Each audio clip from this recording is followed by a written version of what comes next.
The reason I wanted to be a midwife was so that I could do for the Lamanites, for my people, for Polynesians and Native Americans, what had been told in the Book of Mormon.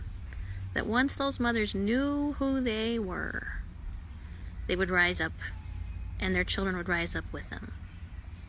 I really believed that if you empowered the mother, you empowered the nation, because that was the story of my mother and of me.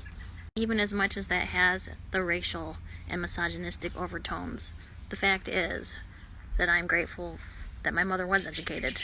I mean, I was raised by a woman with a master's degree. And for her time, you know, she had the ERA amendment that she, as a Relief Society president, had to help defeat. For her time, she was a dragon in the church.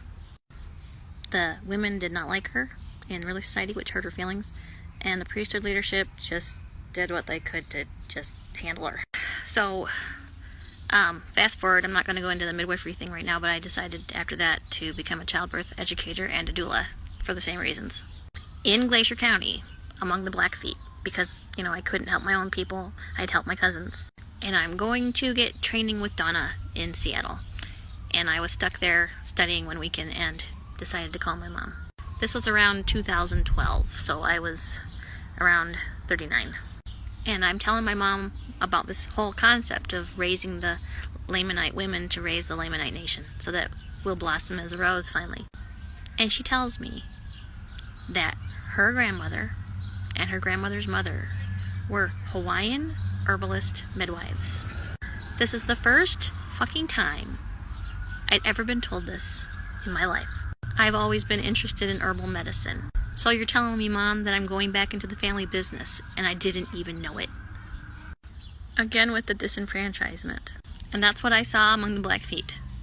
Disenfranchisement.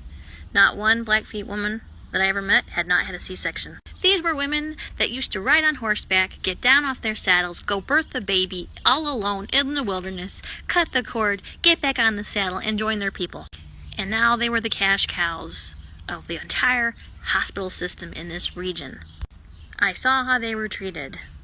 I saw how this whole system of the Indian Health Services works. They get to be the experimental guinea pigs while young doctors pay off their college debts. Isn't that lovely? It isn't.